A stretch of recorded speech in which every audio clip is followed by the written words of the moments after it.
সাহেব যে সাক্ষাৎকারটা দিয়েছে, আমি মনে করি উনার বোধহয় যদি মরাল কিছু থেকে থাকে তাইলে এখন আর সরকারের থাকার তার কোনো মরাল রাইট নেই।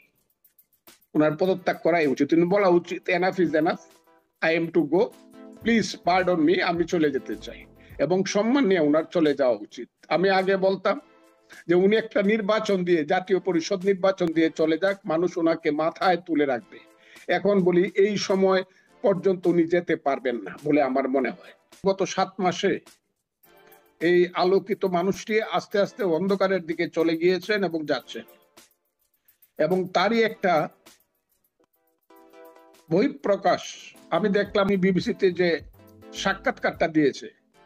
উনার মতো একজন ব্যক্তির কাছ থেকে, এরকম একজন উল্লেখযোগ্য আলোকিত ব্যক্তির কাছ থেকে আমি এই ধরনের, আমি আগে বলতাম যে শেখ হাসিনা দিনে 2টা সত্য কথা বলে, একটা হলো রাত্রে বেলা ঘুমানোর সময় বলে দরজাটা লাগা, আর সকালবেলা উঠে বলে দরজাটা খোল।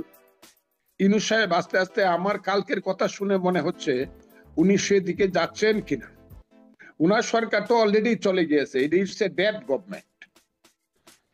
ইউনূস সাহেবের যে সরকারটা অন্তরীণ ইন্টারিম গভর্নমেন্ট, যেটা ইটস এ ডেড গভর্নমেন্ট।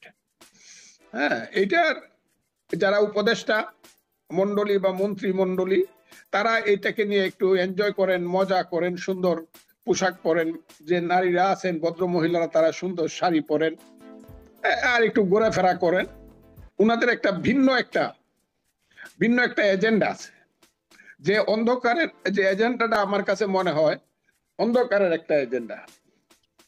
ওনারা ওইটা নিয়ে ব্যস্ত আছেন। বাংলাদেশের আইন শৃঙ্খলা পরিস্থিতি কি, এটা গত পরশুদিন বোঝা গেছে।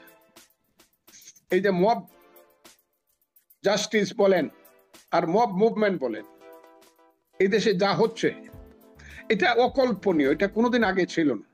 বাংলাদেশ এবং পাকিস্তানের প্রায় সবটা সময় আমি দেখছি 57 সন থেকে 58 সন থেকে 1958 সন থেকে আমি দেখছি, প্রায় 65-66 বছর যাবত আমি বুঝে কথা বলতে পারি।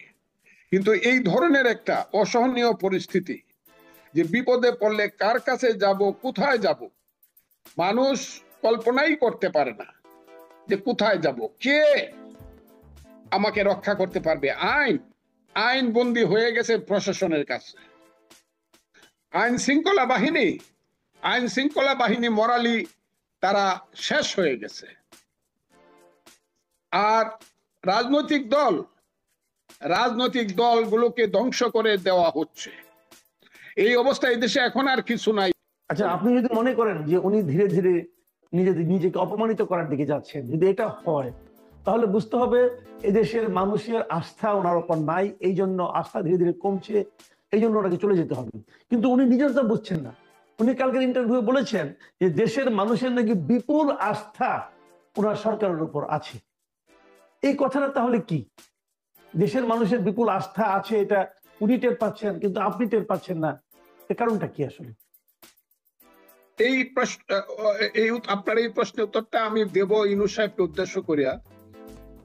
Time will come and the time will answer in time. উনার এই কথাটার উত্তর দিবে, উনি বুঝতে পারবেন কোথায় চলে গেছেন বাংলাদেশে। এই জিনিসটা উনি বুঝতে পারবেন। উনি আর এখন কেউ না বাংলাদেশে। উনি একটা ষড়যন্ত্র এবং তার শখকে উনি জানতে অথবা অজান্তে উনি সাহায্য করছেন। দেশ এই দিকেই যাচ্ছে। উনার গলা দিয়ে সব কথা বের হয়, কিন্তু ভালো কথা যেটা, সেই কথাটা বের হয় না। ভালো কথাটা হলো এদেশে বাংলাদেশের মালিক হলো বাংলাদেশের 18 কোটি মানুষ, 12.5 কোটি ভোটার। তারাই হলো দেশের মালিক। তারা সিদ্ধান্ত নিবে জাতীয় সংসদ নির্বাচনের মাধ্যমে কারা এই দেশকে লিড করবে, এবং এটা কবে কখন একটা রোড ম্যাপ ওনার ঘোষণা করা উচিত। উনি কালকেও গলা টিপা দিয়ে বললেন সম্ভবত ডিসেম্বরের দিকে ইলেকশন হবে। আর একজন ভদ্র মহিলা যাকে আমার দেখলেই মনে হয় আল্লাহ তুমি মাফ করো আমাকে, এই শ্রেণীর ভদ্র মহিলারা বাংলাদেশের মন্ত্রী হবে, এটার জন্য যুদ্ধ করছিলাম, এটা দেখলে আমার আত্মগ্লানি হয়। উনি আছে খুব হাসতে হাসতে, উনি খুব একদম মানে এটা মনে হইলো পৃথিবীতে উনি সবচেয়ে মহাস্বর্গে আছেন, ফুলের বাগানে, উনাকে ফুলপরি মনে হইল আমার। উনি আজকে যে সাক্ষাৎকারটা দিলেন এবং উনার সমানে সমানে বৈশা, উনার পাশে সমানে সমানে বৈশা একজন চাকরিজীবী চাকর ইউনূস সাহেবের যিনি পিআরও, একদম সমান সমান চেয়ারে বৈশা সাক্ষাৎকারটা উনি দিলেন, তাকে সমানে সমানে বসাইলেন। মনে হইলো ওই ইউনূস সাহেব। এগুলো একটা জাতির জন্য লজ্জাকর ব্যাপার। উনি বললেন না না, উনি তো বলছে ডিসেম্বর থেকে 26 জুনের মধ্যে ইলেকশন দিয়ে দেবে, এটা আবার জুন যাইতেছে। আবার উনি যে আজকে বলছেন কথাটা আমি শুনছি, বলছে উনি তো ডিসেম্বরকে বাদ দেন নাই, তবে জুনের মধ্যে হয়ে যাবে। শুনেন, এইসব কথা শুনলে এমন মনে হয় যে এই দেশে যদি বয়স থাকতো, আমার যদি বয়স থাকতো, আমার সেই আজ থেকে 53 বছর আগে মুক্তিযুদ্ধের কথাটা মনে হয়, আমি বোধহয় সেই রকম হইতাম। এবং এই দেশে আমার বয়স না থাকলেও যাদের বয়স আছে, তারা যদি দেশকে বাঁচাইতে চায়, বাংলাদেশকে যদি স্বাধীন রাখতে চায়, দেশের ছাত্র যুবকেরা, তরুণেরা, তাইলে এই সব এই যে ফুলপরিরা যে কথা বলে হেসে হেসে বাংলাদেশ নিয়ে যে ঠাট্টা মশকরা করতেছে, যাদের বাবারা দাদারা এই দেশ চায় নাই, তারা আলবদর রাজাকার দালাল ছিল, ওদের সন্তানেরা ওখানে বৈশা বৈশা ফুলপরির মতো ফুল বাগানে বৈশা বসে সুন্দর সুন্দর স্টেটমেন্ট করতেছে। এদের বিরুদ্ধে দাঁড়ানো উচিত। এটা খুব লজ্জার কথা যে ডিসেম্বর না, আগামী জুন, আরো 6 মাস। আচ্ছা, একটা কথা মানে মানুষকে তারা কিছুই মনে করতেছে না। আমি এই কথাই বলতে চাচ্ছি যে একটা দেশে যখন একটা নির্বাচিত সরকার নেই, সেই সরকারের দায়িত্ব হলো একটা নির্বাচন দেওয়া। তাহলে নির্বাচনটা কবে হবে এটা কে নির্ধারণ করবে? এই দেশের জনগণ, নাকি যারা অনির্বাচিত ভাবে নির্বাচন দেওয়ার দায়িত্ব নিয়ে বসেছে তারা? নির্বাচনটা কার ইচ্ছা অনুযায়ী, কার আকাঙ্ক্ষাকে প্রাধান্য পাবে নির্বাচনের তারিখ নির্ধারণের ক্ষেত্রে? বাংলাদেশ একটা সাংঘাতিক জটিল অবস্থার মধ্যে পড়ছে। আপনি মাসুদ ভাই অনেকগুলা টকশো করেন, ইন্টারভিউ করেন, আপনি কথা বলেন সাহসিকতার সঙ্গে, আপনাকে অসংখ্য কৃতজ্ঞতা ধন্যবাদ জানাই। বাংলাদেশ একটা সাংঘাতিক, এমন একদল লোকের হাতে পড়ছে যারা এদের কথা বলার ভাষাটা হলো মিথ্যা কথা বলা। এরা মানুষের সামনে কথা বলে ফাঁকিবাজি কথা, টাউটের মতো রাজনৈতিক টাউট পাটপাররা আজকে বাংলাদেশের সামনে আসছে, এদের হাতে দেশ। এটা মনে হয় আত্মহত্যা করার মতো অবস্থা আসছে মানুষের। এরা কারা? যারা বলতে চায় বাংলাদেশে ইলেকশন 20 বছর পরে হবে, 15 বছর পরে হবে, মিনিমাম 10 বছর পরে হবে। ওই সব ছেলে পেলেরা এখন তো বুঝে যাচ্ছে এরা যে দলটা করছে এটা তো হইলো জামাতে ইসলামের তরুণ দলের এক্সটেনশন। জামাত ইসলামের একটা দল আছে ছাত্রদের শিবির, এবং জামাত ইসলাম জানেন নিজের নামে জীবনে কোনোদিন ক্ষমতায় আসবে না যতদিন মুক্তিযুদ্ধ কথাটা থাকবে। পৃথিবীর ক্যালেন্ডারে 1971 সন যতদিন লেখা থাকবে ততদিন জামাত বাংলাদেশের স্বাধীন বাংলাদেশের ক্ষমতায়, যদি পরাধীন হয় সেটা ভিন্ন কথা, স্বাধীন বাংলাদেশের ক্ষমতায় আসবে না। কাজেই তারা বিভিন্ন ক্যামোফ্লেজ করে রং বেরঙের দল সাজাচ্ছে, এবং তাদেরই একটা তরুণ দলের নাম হইলো যে এই যে নাগরিক পার্টি, না জাতীয় নাগরিক পার্টি। এটা হলো তাদের তরুণ দল, এটা হলো তাদের ফেস। এই ফেসের মাধ্যমে এখন বাংলাদেশের সমস্ত কথাবার্তা বলাবে এবং বাংলাদেশের স্বাধীনতা সার্বভৌমত্বের সর্বনাশ করবে। এই কথাটা আমি বলে দিলাম, কারণ এরা যে ধরনের কথা ওই ফুল দিতে গিয়া বলে, এরা ফুল দিতে গেল কেন? এরা কি বাংলাদেশ বিশ্বাস করে?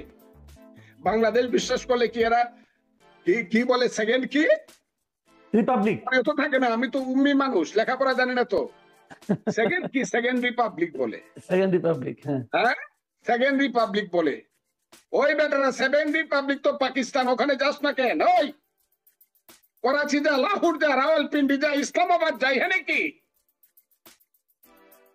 আল্লাহ রে ছেলেরা, তোমাদেরকে কে যে কি শিক্ষা দেয়? বাংলা ইংরেজি গুলা শিখছো, সুন্দর সুন্দর ইংরেজি।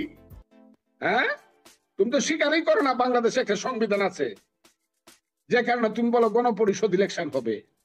হায় রে বাবারা, গণপরিষদ যদি রিয়েল গভর্নমেন্ট থাকতো তোমাদের নামে মামলা হইতো, দেশদ্রোহিতার মামলা হইতো। তুমি স্বীকারই করো না। সেকেন্ড রেভলিউশন চাও, সেকেন্ড রিপাবলিক চাও, আর অর্থাৎ এইটা কোনো দেশ না। তোমরা দেশে কোনো সংবিধান নাই, তোমরা গণপরিষদ ইলেকশন দিয়ে সংবিধান কি বুঝাইতে চাও আমাদেরকে? ও বাবারা, কোন বৃন্তে কোন বৃন্তের ফুল তোমরা? তোমাদের পারিবারিক বৃন্ত কোনটা? তোমাদের গাছের শিকড় কোথায়? তোমাদের বাপ দাদারা কি মুক্তিযুদ্ধে গেছিল? একটু লিস্টটা দেও আমাদেরকে, নাহলে আমাদের লিস্টটা নেও। আমরা কারা? এগুলা কি করতেছো? মানুষকে এত অপমান করতেছো, দেশকে এত অপমান করতেছো কেন? তারা বলতেছে যে ৭২-এর সংবিধান ওটা ছুঁড়ে ফেলে দিতে হবে, নতুন সংবিধান করতে হবে এবং তার জন্য গণপরিষদের নির্বাচন করতে হবে। এই গণপরিষদ নির্বাচন জিনিসটা আপনি কি? এবং তাদের মনে আছে ইসলামিক রিপাবলিক অফ পাকিস্তান। ওই যে পাকিস্তানের জামাতের আমির, তার নাম হলো হাফিজ নাইমুর রহমান। সে তার কাউন্সিলে বলছে যে পূর্ব পাকিস্তানের আমাদের ভাইয়েরা এখন তাদের ভুল বুঝতে পারছে, তারা বাংলাদেশ বানাইছিল, এখন তারা এটা চায় না, এখন আমাদের সাথে এসে মিল হবে, আপনারা রেডি হন। ওই ওদের সাথে হলে ওদের মিল। আমি বলছি বইলা অনেক কিছু আমার হয়ে যেতে পারে, কিন্তু আমি কথাগুলো বইলে গেলাম। এবং আজকে আমি যে কথাগুলো বললাম, রাজনৈতিক দলগুলো যারা বলে না, এই ছেলেপেলেরা জামাতের তরুণ দল যদি সুযোগ পায় তাহলে দেশকে ওইদিকে নিয়ে যাবে। এবং আজকে আমি যে কথাটা বললাম, এটা ৩ মাস বা ৫ মাস বা ৬ মাস পরে এই বড় বড় দলগুলা বলবে, তখন বুঝবে তারা কত ধানে কত চাল। দেশ ওই দিকে যাচ্ছে। ওই যে একটা ছেলে মাহফুজ আলম বলে রাখছে, দেশ গৃহযুদ্ধের দিকে যাবে। তারা এই দেশটাকে বাংলাদেশ রাখতে চায় না।